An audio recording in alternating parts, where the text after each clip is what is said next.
Shalom Bebrujim Abaim de Kulam. Hola y bienvenidos a todos. Bueno, el día de hoy les traigo un video complicado. Complicado, ¿por qué? Porque el tema es complicado. Lo sugirió uno de ustedes. Me van a disculpar que cometí el error de no anotar el nombre, así que no me acuerdo quién fue. Si vos estás viendo este video y te reconoces en lo que comento de quién fue que lo sugirió, lo dejas en los comentarios. En uno de los videos, en un comentario, sugirieron el tema de tratar de entender el antisemitismo y eso es lo que vamos a intentar. ¿Creo yo que lo voy a conseguir? No. Qué fe que me tengo. No, pero la verdad es que si nos ponemos a estudiar sobre el tema, veremos que muchos filósofos, historiadores, antropólogos, de todo, toda clase de profesionales de distintas áreas, intentaron encontrar una respuesta al origen del antisemitismo y al por qué. Y no se ponen de acuerdo. Cada uno cree llegar a esa respuesta o una aproximación. En realidad llegan a su propia respuesta, lo que ellos creen que a ellos les satisface. Pero ¿es una respuesta real? Si hubiera una respuesta clara al respecto, todos tendrían la misma.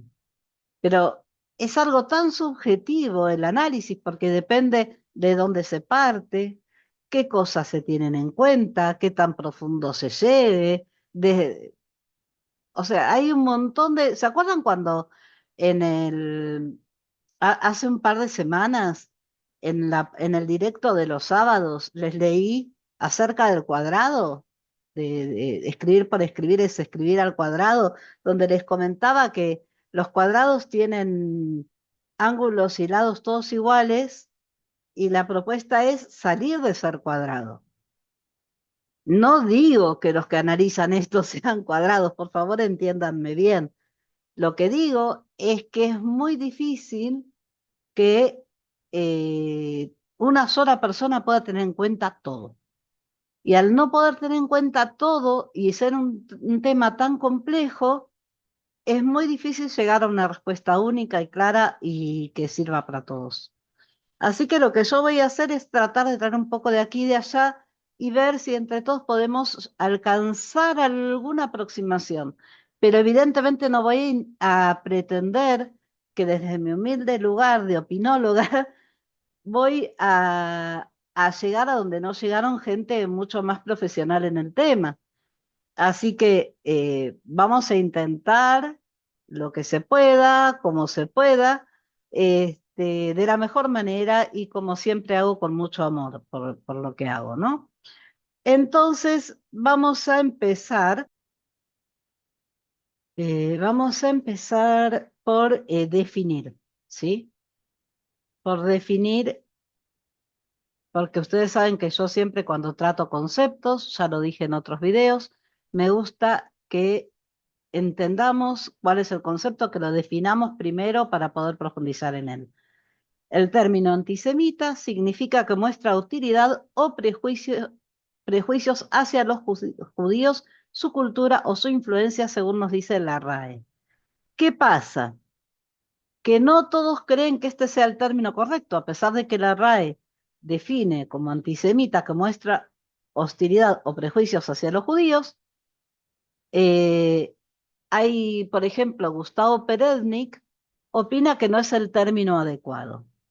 Eh, ¿Por qué traigo a Gustavo Perednik? Porque vi a mucha gente que hacía referencia a lo que él dice al respecto. Entonces lo fui a buscar. En una entrevista que le hizo Nadaya, él comentó, cuando le preguntaban, ¿hay alguna diferencia entre judeofobia y antisemitismo? Él dijo, no hay diferencia. O sea, todos aquellos que se agarran de lo que él dijo para decir, no, no usamos más la palabra antisemitismo, usamos judeofobia o no, él dice, no hay diferencia. Son sinónimos. Los dos aluden al odio antijudío, pero a mi juicio, y remarquemos esto, Gustavo Pedernik dice a mi juicio, es decir, a juicio de él, es su opinión. La respetamos, pero quede claro, es su opinión. El término judeofobia es mucho más apropiado. Primero porque no existen los semitas, existían en la remota antigüedad, pero no hoy en día. En segundo lugar, porque los antisemitas, es decir, personas en contra de los semitas, jamás existieron. Esa es su opinión. ¿Por qué? Por lo que él entiende por semita o por cómo originalmente se entendía esa palabra. La palabra antisemitismo fue mal inventada, según su opinión, una vez más. Recordemos, ahora vamos a ver desde qué lugar lo dice Gustavo Pérez. Y perpetuada ayuda al fenómeno, y perpetuar la ayuda al fenómeno. Seguir usándola, a mi juicio, otra vez utiliza esa frase, a mi juicio, es decir, en mi opinión, es contraproducente. De todos modos, no corrijo a nadie que la use, pero me parece que judeofobia es más apropiada. Ahora bien, vamos a ver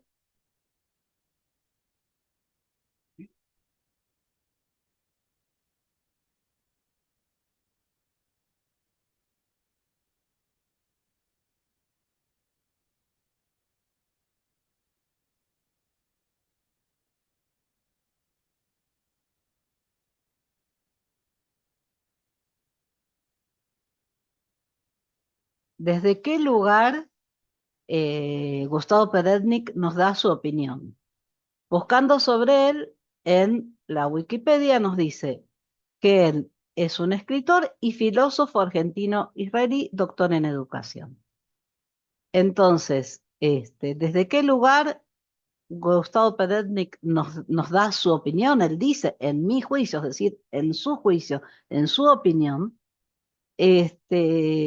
desde el lugar de la filosofía, ¿sí? Como educador, como filósofo, él opina que el término correcto es judeofobia y no antisemitismo. ¿Y es válido? Por supuesto que es válido. Ahora bien, ¿qué pasa? Que él no es lingüista. ¿Y por qué digo esto? La lingüística, no vamos a decir el origen porque se me complica con los idiomas, es el estudio científico del origen de la evolución y la estructura del lenguaje, a fin de deducir las leyes que rigen las lenguas antiguas y modernas. ¿Por qué? Porque cuando hablamos de si es el uso correcto o no de una palabra, tenemos que entender de dónde viene, por qué se usa y un montón de cosas que estudian los lingüistas y no nosotros que no lo somos. Hay muchas palabras que hoy en día nosotros usamos que originalmente no, no se usaban de la misma manera. Por ejemplo, estuve viendo en las redes la palabra avión, la palabra azafata, antes querían decir otra cosa porque ni siquiera existían los aviones, pero hoy día cuando hablamos de avión, hablamos no de un pájaro, sino de un medio de transporte, ¿sí? Aéreo. Cuando hablamos de azafata, generalmente hablamos de aquella persona que trabaja en un avión que sirve a los pasajeros. La azafata antiguamente servía a las reinas. Por extensión, la idea de servicio, se usa hoy día en ese sentido.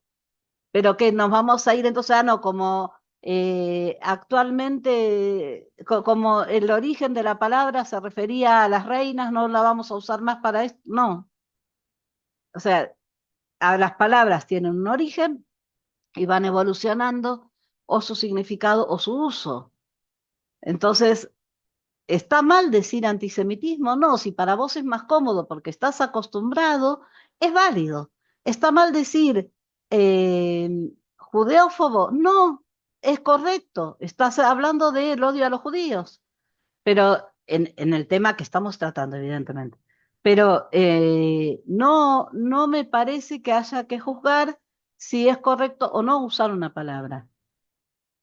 Es válida la opinión de Gustavo Perednik, está muy bien evaluada desde mi punto de vista, pero nosotros, por extensión, por lo que se usa más comúnmente y por cómo se conoce el término internacionalmente, digamos, vamos a ceñirnos a la palabra antisemita. Está bien dicho, en mi opinión, como dice Gustavo Perénic probablemente se ajuste más decir judiófobo, pero nosotros vamos a seguir usando antisemita. ¿Por qué? Porque es el sentido que se le da hoy día. No tiene que ver con el sentido original, sino con el que se le da hoy día. Entonces vamos a ceñirnos al uso que se le da y que todos entendemos. Les quiero contar sobre un señor que se llama Gabriel Ruiz de los Llanos. Es escritor. En el año 1984 se hizo muy popular por su libro El antisemita de narrativa, cuya, en, que fue escrito en 1979, tardó unos años en editarse, y que tendría su versión definitiva en 2009 después de 30 años. Ese libro impactó mucho, porque él contaba supuestamente su experiencia, donde decía que nació en el seno de una familia que a él mismo lo discriminó mucho, que eso hizo que al recibir tanto odio él terminara odiando y que ese odio lo puso sobre los judíos. Se movía en un grupo de gente que tenía la misma ideología que él y llegó al punto de decir que él veía a un judío caminando y solo por la manera de caminar ya se da cuenta que era judío. Con el tiempo, él nos cuenta cómo fue su proceso de entender que estaba equivocado y dejó de ser antisemita y fue repudiado por todos sus compañeros de grupo con los que antes se movía. Era muy impresionante, muy emocionante ese libro. Lo leí, hablo desde el conocimiento de haberlo leído. Y, y tengo que decir que todos los que creímos en ese libro fuimos unos ingenuos. No, ¿es imposible que un antisemita se arrepienta? No. Luego voy a contar una experiencia personal, por lo cual puedo demostrar que no es imposible. Pero no es el caso. Ahí tenemos que tener mucho cuidado. Muchas veces los antisemitas, los que odian, conocen aquello que odian. Hay varios tipos de antisemitismo. Desde mi punto de vista hay principalmente dos. Uno que proviene del miedo a lo desconocido, es decir, gente que jamás en su vida vio a un judío y como no conoce del tema, se guía por lo que escuchó, por lo que le han dicho, por la cultura en la que se mueve, y el miedo hace que a eso que no conoce hace que lo rechace. Y está el que está lleno de odio y necesita depositar el odio en algún lado. Y después les voy a decir por qué creo que uno de los colectivos más fáciles donde depositar ese odio es el de los judíos. Eso es en mi opinión personal, basado en observación, en experiencia, y como siempre digo, me puedo equivocar, pueden ustedes opinar diferente siempre que lo hagan desde el respeto, pero luego explicaré por qué pienso que el grupo más fácil sobre el cual depositar ese odio es el judío. Les decía que este señor nos engañó a todos. ¿Por qué? Fíjense lo que cuenta esto que encontré en internet acerca del libro. Dice, este texto inquietante que hemos leído con fascinación fue escrito por Gabriel Ruiz de los Llanos, un narrador y poeta que dejó atrás una actuación en el área de la ultraderecha que llegó a alcanzar gran notoriedad pública. Un antecedente remoto de esta obra puede ser quizá la cuestión judía de Jean-Paul Sartre, aunque en este caso se acentúa y el mérito por el aval de la experiencia y el propio desgarramiento sus descripciones de la psicología del antisemita, formuladas desde adentro por alguien que ha pasado por una desgarradora indagación autocrítica, entendemos que constituyen un documento verdaderamente excepcional. Todos nos creímos eso. Todos creímos que eso era así, que realmente era un análisis de alguien que la vivió desde adentro y que entendía la situación. Pues no. En el año 2010, el 18 de mayo, en el blog Pircas y Trinchera, fue entrevistado por Raúl Arcomano ante la pregunta que se le hizo a Gabriel Ruiz de los Llanos acerca de si era antisemita, él respondió, si están enfrentados los intereses judíos, es eso seguramente. Estamos hablando de un libro que, volvemos para atrás, fue escrito en el año 1979. Fue editado por primera vez en 1984 y su última versión definitiva fue en 2009. Y esta entrevista fue hecha en 2010. Es decir, ¿era verdad lo que decía el libro? No, era ficción. ¿Nos engañó a todos? Sí. hay un lugar donde debemos hacer un mea culpa. ¿Por qué nos dejamos engañar por un antisemita? Eso ya es otro tema. León Poliakov también intenta explicar desde en el libro Historia del antisemitismo, de Cristo a los judíos de las Cortes, es el primer tomo, tiene varios tomos. Yo se los recomiendo porque lo leí también, es muy interesante. Y él trata de indagar en la historia para encontrar eh, las razones del antisemitismo. Eh, Él habla de varias cosas, habla también de otros autores que también intentaron indagar sin llegar a las respuestas que él considera adecuadas. Eh, y nos cuenta, por ejemplo, ¿por qué dice a los judíos de las cortes? Porque en la época del medioevo, los cristianos, eso es lo que él dice, yo estoy hablando, él es historiador y estoy hablando de lo que él dice. Los cristianos tenían prohibido ser prestamistas. Y ese agujero había que llenarlo. ¿Quiénes llenaron ese agujero? Los judíos. Entonces las cortes europeas, cuando necesitaban dinero, ¿a quién recurrían? A los judíos. Cuando llegaba la hora de pagar, se los echaba con argumentos y excusas, y cuando necesitaban dinero de vuelta, se los tentaba, ay, vengan, está todo bien, discúlpenos, que todo lindo. ¿Se entiende? Dentro de las excusas que buscaban, aliados con la Iglesia Católica, la Iglesia Católica empezó a decir en aquel tiempo cosas como que la matzá se hacía con sangre de niños judíos, y cosas por el estilo, que hacía que la gente que no era judía les tuviera miedo, no quisiera acercarse y terminaran hasta pidiendo su expulsión. Era digamos, la táctica de aquel tiempo para eso. Yo no sé si ustedes se acuerdan de la familia Ingalls, esa serie de televisión de los años 70 y 80, la repitieron mucho. A mí me encantaba, lo confieso, a mí me encantaba la familia Ingalls. Y había un capítulo donde aparecía en el pueblo un judío. No habían visto un judío en su vida. Jamás había habido un judío en el pueblo. Llegó uno y empezaron las murmuraciones de que usaba sombrero porque debajo tenía los cuernos, de que tenía cola de diablo y cosas por el estilo. Los chicos muy curiosos intentaban espiarlo a ver si en algún momento se sacaba el sombrero y le veían los cuernos. Hasta que al final, por supuesto, la protagonista, Laura Ingalls, habla con él y se entera de la verdad, de que eran todas falsedades. Ahora bien, ¿de dónde saca quien hizo la serie de la familia Ingalls el tema de los cuernos y la cola? ¿Lo inventó? No, no. Había muchas sociedades donde eso se iba pasando de generación en generación. Porque como nunca habían visto a un judío, simplemente su abuela, su bisabuela o lo que sea les dijo eso y lo fueron pasando y se lo creyeron.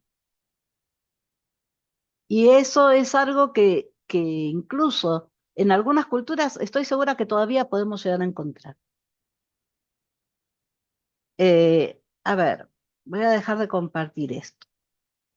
Eh, entonces, les decía, iba a explicarles por qué creo yo que es más fácil atacar al judío como grupo. ¿Se acuerdan de Charlie Hebdo? De lo que pasó hace unos años atrás, cuando hicieron una broma, este, a la religión musulmana. ¿Qué pasó? Fue algo muy duro, muy terrible, creo que todos lo recordamos, no necesito decirlo acá. Este, es un grupo contra el cual es peligroso hacer determinados tipos de comentarios. No estoy hablando de cualquier musulmán, obviamente, estoy hablando de extremistas. Pero eso no pasa en el judaísmo. ¿Que hubo alguna vez bromas de mal gusto contra los judíos?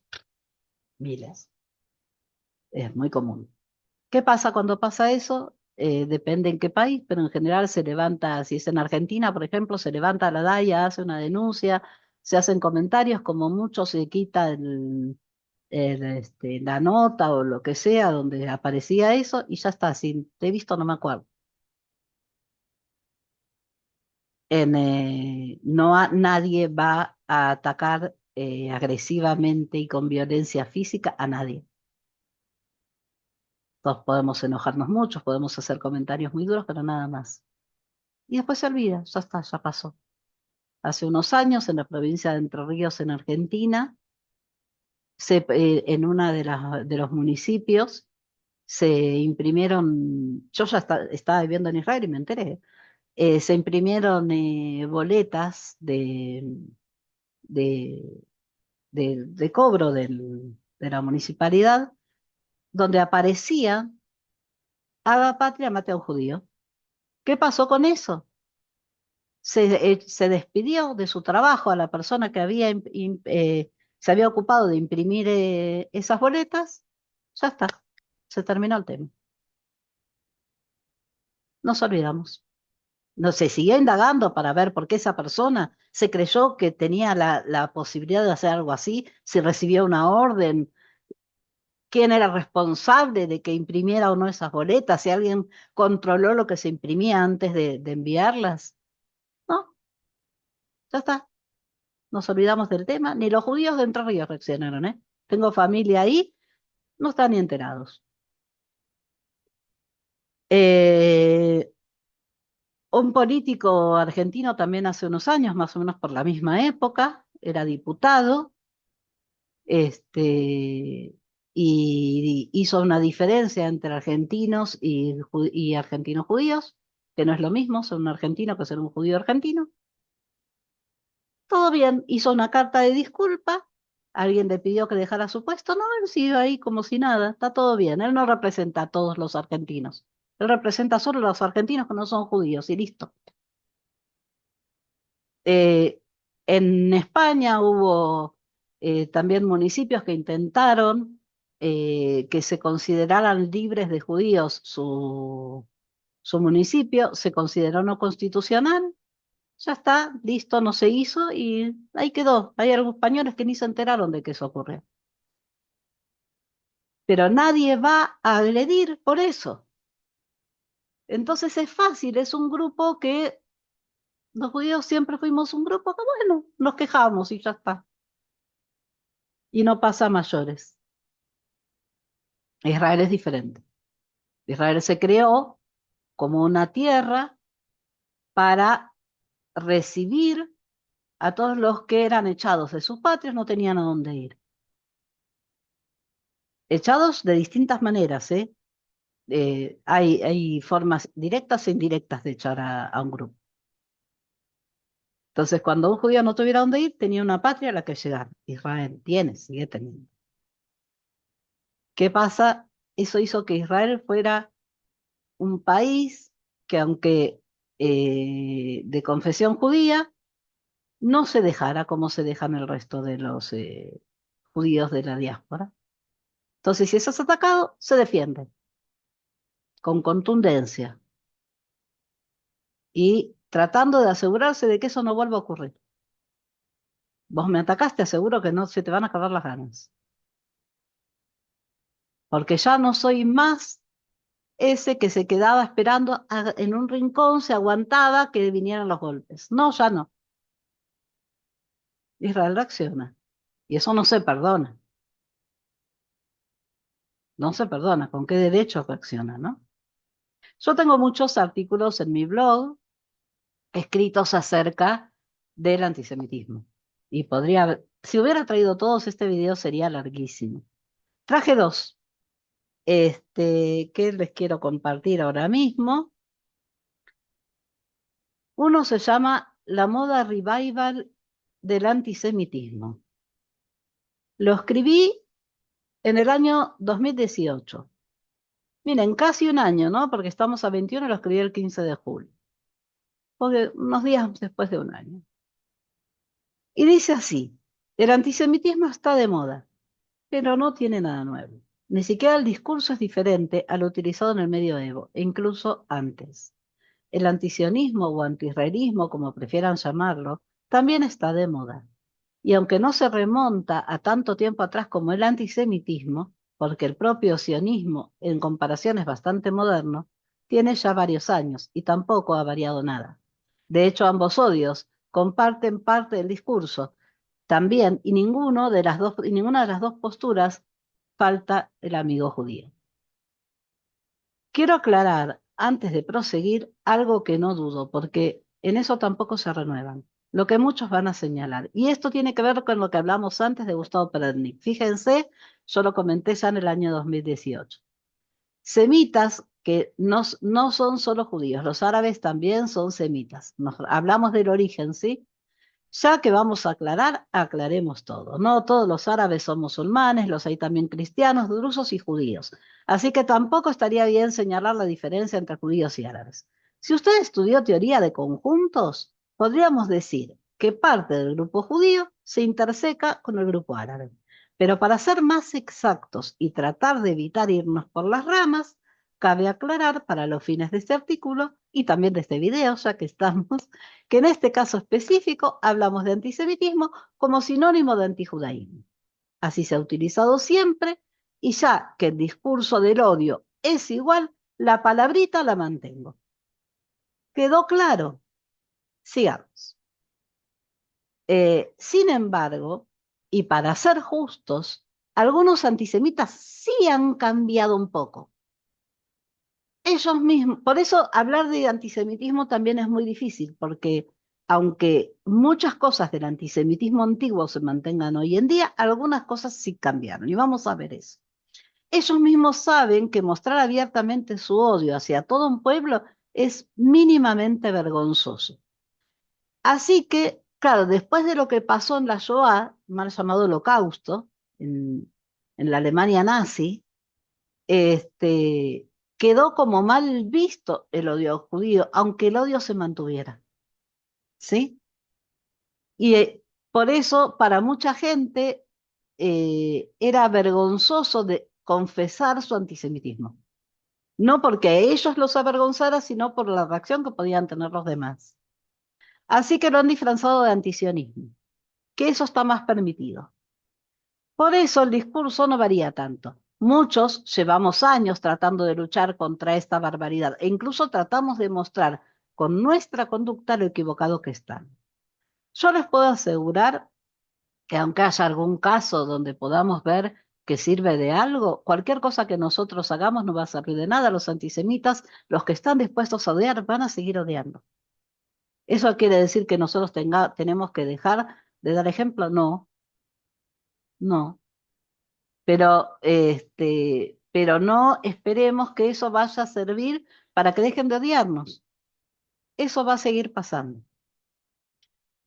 En lo personal, lo único que he conseguido, fuera de algún caso excepcional y que me marcó muchísimo, que luego se los voy a contar, es ser vista como una excepción.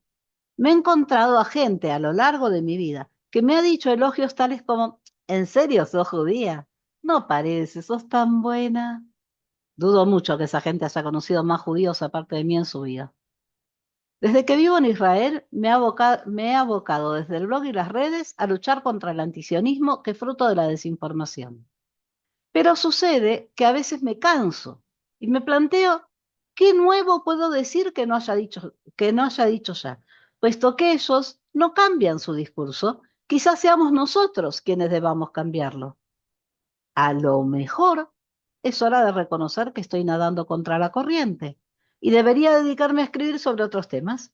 Me lo planteo porque me va pasando cada vez más seguido que ante cada comentario antisemita y o antisionista tengo una nota ya escrita con la cual responder. Y si es así, será que no hay nada nuevo que decir. De hecho, fíjense que todos los videos que estoy haciendo sobre los diferentes temas que estoy tratando, utilizo artículos míos escritos en el año 2014, en el año 2018, en el año 2017, son todos artículos viejos. Seguiré defendiendo a Israel desde mi humilde lugar como pueda, utilizando las notas ya escritas, pero al menos en lo que se refiere a este tema por el momento y hasta que no vea que vale la pena seguir, esta es mi despedida. No del blog, sino de la temática, porque los antisemitas y antisionistas pueden no cansarse de ser repetitivos y tener argumentos que huelen a naftalina, pero yo sí me agoté. Bueno, ustedes me van a decir, bueno, pero estás volviendo a hablar del tema.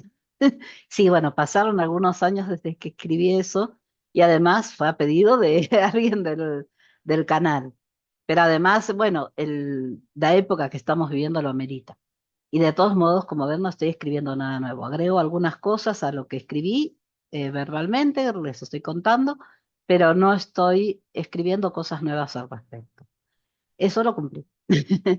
Eh, Les iba a contar una anécdota, porque en una parte de lo que les leí recién, les leí fuera de algún caso excepcional y que me marcó muchísimo. Ese caso excepcional se los quiero contar, porque tiene que ver con el tema. Corría el año 1987. ¿Por qué soy tan precisa del año? Porque me acuerdo la edad que tenía. En aquel tiempo yo iba a algo que en Argentina se llama ALCO, que es Anónimos Luchadores contra la Obesidad. Funciona ALCO parecido a Alcohólicos Anónimos. Tiene algunas reglas muy similares o incluso iguales. Dentro de esas reglas está que no se puede hablar de religión dentro de los grupos. Ni religión, ni política, ni fútbol. Prohibido. Sí hacen alusión al poder superior, pero el poder superior no necesariamente es Dios. Para cada uno puede ser algo diferente, algo que sea superior a sí mismo, a eso se refiere. Algo que tenga poder sobre uno para ayudarte a tener ánimos para salir a caminar, para hacer la dieta, para lo que sea. Y en un grupo en el que yo estaba, en aquel año, la coordinadora del grupo planteó, bueno, quiero que cada uno me cuente cuál es su poder superior. Y entonces cada uno empezó a hablar y hasta que una chica dice, yo como soy católica, mi poder superior es Dios. Y me enojé, debo confesarlo. Perdónenme los amigos católicos, pero no tengo nada contra el catolicismo. No me enojé porque sea católica, me enojé porque no venía a cuentos, porque estaba prohibido hablar de eso y nadie le dijo nada por decirlo. Podría haber dicho mi poder superior es Dios y hubiera quedado bien. No hacía falta aclarar que eso era por ser católica. Como si no hubiera otras fes que también tuvieran como poder superior a Dios. ¿Se entiende por qué me enojé en ese momento? Me pareció discriminatoria su aclaración. Seguimos, después le toca a otra chica y otra chica también dice, yo también como soy católica, mi poder superior es Dios. Y cada vez me iba royendo más la bronca de que nadie les dijera nada porque estaba prohibido y porque me parecía discriminatorio. Cada uno siguió hablando de cuál era su poder superior y llegó mi turno. Entonces yo mirándolas a las dos, les dije, yo no soy católica, soy judía y mi poder superior también es Dios. Y empecé a explicarles por qué. Empecé a explicarles qué significaba en mi vida Dios. No desde el judaísmo, desde mí de manera personal. Y la verdad, si ustedes me preguntan hoy por hoy qué es lo que dije, no lo sé. No me acuerdo exacto qué dije. Lo que les puedo decir es que lo que me impactó mucho es la reacción de la gente. Algunos que me daban la mano dándome ánimos, otros que después se me acercaron y me dijeron nunca cambies, seguí así. Yo decía, ¿qué dije? ¿Qué pasó acá? Porque ni siquiera después me acordaba exactamente qué dije. Hablé desde el alma. Y yo decía, ¿pero qué habré dicho para que todos me vengan a decir así? Y a mí les confieso que me asusta mucho cuando me viene a hablar mucha gente, me abrumo y salgo corriendo y traté de huir porque la verdad es que me sentí muy incómoda. Y entonces me fui lo más rápido que pude a la parada del colectivo, rogando que el colectivo en Argentina le llamamos al autobús, llegara antes de que venga alguna otra persona que me reconozca y me diga algo de lo que pasó. Recuerden, yo era muy jovencita también y esto me sobrepasó. Este, y justo cuando yo estaba esperando y tardaba en venir, y se acerca una señora corriendo y yo dije, ay no, ¿y ahora qué? Y me dice, te tengo que pedir disculpas. Y yo me quedé helada, dije, ¿por qué? Me dice, porque cuando vos empezaste a hablar y dijiste que era judía, yo estuve a punto de levantarme e irme, hasta que te escuché. y me di cuenta que había cometido el error de meter a todos los judíos dentro de una misma bolsa solo porque mi marido había tenido un conflicto comercial con una judía. Y yo, con 18 años, abrumada por una situación que no entendía, no supe reaccionar. No, no sabía qué decirle. Y me salvó el autobús que llegó justito. Y le dije, bueno, discúlpame, me tengo que ir, gracias, y me fui. Me quedé helada. Nunca se me hubiera ocurrido que que algo que salió de mi corazón decir en ese momento, porque me sentí incómoda por cómo se habían dado las cosas, serviría para que alguien abriera los ojos y cambiara su actitud llena de odio. Creo yo que esa persona sacó de golpe todo el odio que tenía en su corazón, no, pero empezó a transformar algo. Se dio cuenta, reaccionó, buenísimo. Entonces, por eso digo, ser ejemplo sirve. No siempre vamos a encontrar gente así, pero si logramos uno, ya es una gran cosa. Así que todos los antisemitas son irrecuperables, no, ya vemos que no es así. Ahora les quiero leer otra cosa más. ¿Por qué? Porque en la nota anterior que les leí, les decía que la manera moderna del antisemitismo es el antisionismo. Bueno, muchos leemos que a mucha gente o escuchamos a mucha gente que dice, no, no, yo no soy antisemita, yo soy antisionista, que no es lo mismo, no, no, el tema no es, son los judíos, el tema es Israel. Pero después cuando ocurre algo en Israel van a quemar sinagogas, a agredir a judíos. Entonces, ¿en qué quedamos? ¿Por qué atacás a los judíos si su problema es con Israel? Si tu problema no es con los judíos. ¿Se entiende la contradicción y la hipocresía de mucha gente? Entonces, por eso vamos a tratar el tema del sionismo. ¿Con qué? Con una nota que se llama Sionista no es una mala palabra. La escribí en noviembre del 2014 y dice así, llámenme ingenua si lo desean, no voy a ofenderme. Insisto, pueden hacerlo, no me voy a ofender. Después de todo, quizás sea la ingenuidad parte de mi personalidad y no tengo ningún problema en asumirlo. Hay un lugar donde puede ser que sea un poco ingenuo. Pero bueno, de hecho le creí al escritor Gabriel Ruiz de los Llanos. Y si eso no es ingenuidad, díganme qué es. Pero estoy convencida que no hay nada mejor para luchar contra el odio que la información, el acercarse y conocer mejor aquello y aquel que es odiado. Hoy en día hay tantos medios a nuestro alcance para lograrlo que la ignorancia ya no es una excusa válida. La comodidad no es aceptable, al menos para mí, como justificación. O sea, si una persona es cómoda está todo bien, pero que lo utilice como justificación no, no es válido. ¿Quién no se ha topado con alguien que creyéndose que está muy bien informado, cuando se lo enfrenta con la verdad y sin tener herramientas suficientes para responder, recurre al agravio y al insulto? Es más fácil que reconocer que que se está equivocado o que no se sabe tanto como se creía y tener que vencer el orgullo. Hay gente que entre sus insultos, como si fuera el peor de los agravios, te dice con fuerza y agresividad, sionista.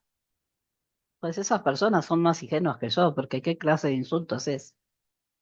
¿Cómo sé que quienes reaccionan contra el sionismo como si fuera la peor cosa del mundo no van a tomarse el trabajo de buscar por sí mismos? Les traigo la información yo. Así no se tienen que esforzar. Habrá quien lea y diga, no te gastes. No van a leer esto tampoco. O no van a escuchar ver este video. Pues me permito creer que sí.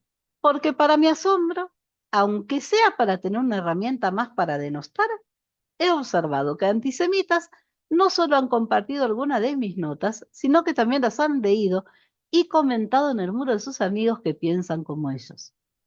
Así que con esa leve esperanza, avancemos en mi idea sencilla de informar. Vamos primero con la definición de sionismo. Ideal de los judíos tendiente a reconstruir su unidad política y el Estado de Israel. Se concretó en un movimiento fundado por Theodor Herzl bajo el nombre de Organización Sionista Internacional.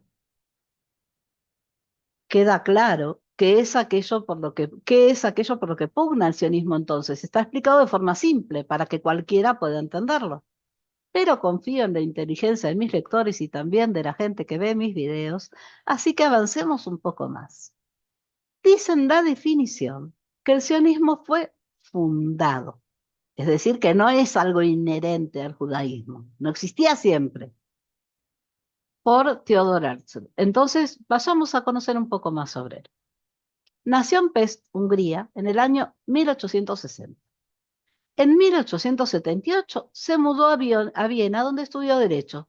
En 1882 se manifestó en contra del antisemitismo luego de leer documentos sobre ese tema y un año más tarde renunció a la sociedad estudiantil a la que pertenecía debido a su carácter antisemítico. Es decir, él estaba en una sociedad estudiantil que era antisemita. En 1884, poco después de graduarse como abogado, se interesó en la literatura y tuvo éxito como autor de cuentos cortos. Más tarde, incursionó en el mundo del periodismo y trabajó como corresponsal en París de un diario liberal vienés, donde escribía sobre la forma de vida francesa. Poco después, el antisemitismo retomó importancia y Herzl ofreció respuestas a la cuestión judía en términos de asimilación, conversión religiosa y socialismo. Vamos ahí, ¿no? Socialismo. Socialismo es de izquierdas, que son de donde vienen actualmente la mayoría de los antisemitas. Sin embargo, él era socialista. Sin embargo, él mismo rechazó estas soluciones cuando en 1894 se enfrentó al antisemitismo francés en el famoso caso Dreyfus, que involucraba a un oficial militar judío asimilado, acusado falsamente de traición. O sea, es decir, Dreyfus había hecho, o su vida era como lo que planteaba Herzl, sin ningún resultado. Se lo acusó igual injustamente. La experiencia de Herzl al asistir al juicio como reportero le confirmó la creencia y experiencia de muchos judíos de que no importaba cuán integrados o leales fueran a sus naciones adoptadas, siempre serían subestimados y perseguidos. Eso es lo que les dije antes, no importa qué hagamos, el odio va a seguir existiendo. Ese fue un momento decisivo para Herzl, quien concluyó que la única solución para la cuestión judía era emigrar a un territorio aparte como un enclave judío. En 1896 publicó El Estado judío, obra fundamental para su reputación como el padre del sionismo político. La solución de Herzl era formar una nación para los judíos a través de la diplomacia, entre las naciones civilizadas del mundo en consejo. Es interesante observar que a pesar de su buena disposición para considerar varias posibilidades además de Palestina, escribió, los judíos no han cesado de soñar a través de toda la noche de su historia este divino sueño, el año que viene en Jerusalén. Son nuestras palabras tradicionales. Ahora se trata de mostrar que el sueño puede transformarse en una idea clara como el día. En 1897, convocó al primer Congreso Sionista en Basilea, Suiza, con el fin de convencer a los delegados de aceptar su propuesta. El historiador Adi Schleim nos recuerda las palabras que pronunció en aquella ocasión. El objetivo del sionismo es crear un hogar en Palestina para el pueblo judío asegurado por el derecho político. Acá quiero hacer un inciso antes de seguir. Cuando hablamos de Palestina, hablamos del mandato británico que llamó a estas tierras Palestina. ¿Sí? Ellos fueron quienes les pusieron ese nombre y todos los que vivían acá, fueran del origen que fueran, eran palestinos. Hay judíos hoy día todavía en Israel con sus documentos donde figuran que son palestinos. ¿Por qué? Porque nacieron durante el mandato británico. En ese momento el pueblo palestino tal y como se lo conoce hoy no existía. Sin embargo, a manera de confirmación de su compromiso con algo más que una nación, Theodor Herzl escribió en su diario, en Basilea yo fundé el Estado judío. Poco tiempo después, el primer Congreso Sionista cambió su nombre a Organización Sionista Mundial, aunque ese no fue su nombre oficial, sino hasta 1960, que fue presidida por Herzl hasta su muerte. Copié más de lo que me interesa enfatizar para contextualizar las motivaciones de Herzl. Pero dentro de lo que compartí hay algo muy importante. La forma en que él planteaba hacerlo. Y vuelvo a decir lo que ya les dije antes, ¿no? La solución de Herzl era formar una nación para los judíos a través de la diplomacia. Y lo siguiente, el objetivo del sionismo es crear un hogar en Palestina para el pueblo judío asegurado por el derecho público. No había violencia de despojo, de genocidio, ni de nada de lo que se nos acusa a los sionistas. Y ahora voy a decir algo que espantará a los antisemitas, hoy disfrazados de antisionistas. Han sido ustedes los mayores sionistas y defensores del sionismo de la historia. Y no estoy desvariando. Sé que no solo lo he escuchado y leído en Argentina y que también habrá pasado otro tanto en otros países, sino que a muchos otros les ha pasado también. Uno, judíos vuélvanse a su tierra. Dos, fuera judíos, váyanse a Israel. Tres, la idea instalada de que los judíos no éramos ciudadanos del suelo en el que habíamos nacido, sino que éramos israelíes, e incluso la confusión generalizada de que israelí e israelita es lo mismo. Pero no esperen que les dé todo servido en bandeja, al menos eso búsquenlo ustedes. Pueden incluso buscarlo en el blog, donde también hay un artículo donde lo explico. Este, entonces, fíjense que vuelvo a algo que ya mencioné antes, ¿no? Hubo un diputado que hizo una diferencia entre argentinos y judíos argentinos. Y esa idea es la idea que hablo en el punto 3. Lo repito, la idea instalada de que los judíos no éramos ciudadanos del suelo en el que habíamos nacido, sino que éramos israelíes, e incluso la confusión generalizada de que israelí e israelita es lo mismo. Esa es la confusión que tenía ese diputado. Muchos judíos, cada uno por motivaciones diferentes, les hicimos caso y nos vinimos a vivir a Israel. Pero ahora que estamos acá, quieren que nos vayamos y les dejemos la tierra a los palestinos. Entonces viene sola la pregunta del millón. Según ustedes, ¿a dónde deberíamos irnos a vivir? Quizá haya llegado el momento en que nazca un nuevo ideólogo, un nuevo Herzl, con soluciones claras y concretas para la cuestión judía. Supongo que aquellos que nos acusan ignorantemente de genocidio no tendrán tan poco seso como para proponer algo así para nosotros, que van contra de su gran humanidad. Y para mi tristeza, yo esto les recuerdo, lo escribí en el año 2014 y a partir del año pasado, cuando pasó lo que pasó el 7 de octubre del 2023, hubo gente que justificó la masacre. O sea, acá en esta nota escrita en el 2014, yo decía, supongo que aquellos que nos acusan ignorantemente de genocidio no tendrán tan poco seso como para proponer algo así para nosotros que van contra de su gran humanidad. Pues sí, lo tienen. Tienen tan poco seso, o no tienen, según cómo se mire, ¿no? No tienen seso, porque es totalmente incoherente. Son incoherentes. La mayoría de los antisemitas, si hay algo que creo que tienen en común, es la incoherencia y la hipocresía. Sigamos. Es hora de dejar de lado la hipocresía, que es lo que venía mencionando, y la ignorancia. Son tiempos de jugársela por la verdad, de enfrentarse a las ideas vacías de contenido con ideas claras e inteligentes, de enfrentar el odio y ponerle un freno. No es ya tiempo de panfletos, de eslóganes, de aprender y repetir como loros los dichos de los demás. Es hora de informarse, arremangarse y expresar los pensamientos con claridad, aportando soluciones. Cuando se fundó el Estado de Israel, se aportó una solución posible, una tierra para dos estados, partirla y convivir. Los judíos dijimos sí, los árabes dijeron no.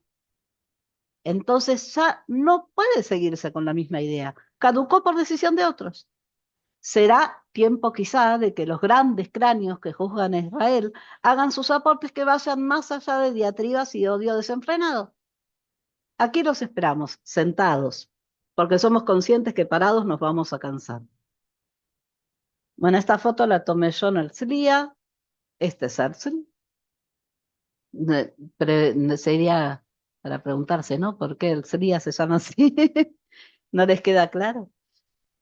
Bueno, me puse un poco fervorosa, pero creo que es importante, ¿no?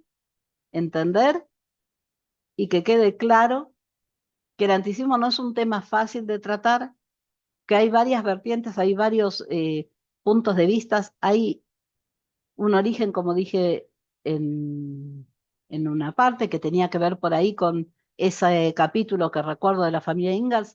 Ahí el origen de la discriminación era el miedo, no el odio. Era gente que no había visto a un judío en su vida y creían las cosas que habían oído sobre eso. Y están los que están llenos de odio, y el odio nubla la razón. El odio no permite pensar con claridad y darte cuenta que el sinsentido de lo que estás utilizando como argumento. Antes de seguir, les recuerdo que se suscriban al canal los que no están suscriptos, pues después me olvido. Y bueno, esto es, en resumen, lo que les traía. Sé que hay mucho más para hablar, probablemente tendríamos que hacer una parte 2 porque si tuviera que traer todo lo que hay sobre el tema, realmente el video sería demasiado largo. Y creo que da para varios capítulos. No sé si en algún momento, si a ustedes les parece bien, lo retomamos por ahí. Es un tema que podamos hablar el sábado que viene, cuando nos reunamos los seguidores del canal que quieran sumarse al Zoom. Les recuerdo que si lo quieren hacer, tienen que suscribirse al grupo de Telegram o seguir el canal de WhatsApp de Filoideas. Em, y eso en la pestaña de comunidades pueden encontrar la información con los enlaces para poder entrar y suscribirse. Así que bueno, el que no tiene Telegram no tiene excusa porque ahora amplía la que sea la posibilidad para los que tienen WhatsApp. Así que los espero, espero que todos quieran sumarse, que haya mucha gente que se quiera sumar y que seamos un grupo variado en el video del sábado. Y probablemente es uno de los temas que vaya a tratar, me parece interesante porque hay gente de distintos países y cada uno puede hablar cómo se vive el tema en su país de origen. Así que creo que podemos seguir por ahí. Y bueno, si ustedes tienen alguna otra sugerencia que quiera que hable en el canal, me lo dejan en comentarios o si quieren, no están de acuerdo con algo, siempre que sea desde el respeto lo pueden decir, si que les parece que me dejé algo de lado importante, también, y bueno, yo los leo, ya ven que ustedes me sugieren cosas, ya tenemos una sección que es el martes te lo cuento, sugerida por una seguidora del canal y ahora este tema también por una persona que comentó, así que yo, como ven, los escucho, los leo, mejor dicho, y y si lo puedo hacer, adelante, lo llevo a cabo. Así que bueno, muchas gracias a todos por estar acá, por apoyarme, por seguir viéndome. Y como siempre les digo a todos, que tengamos paz.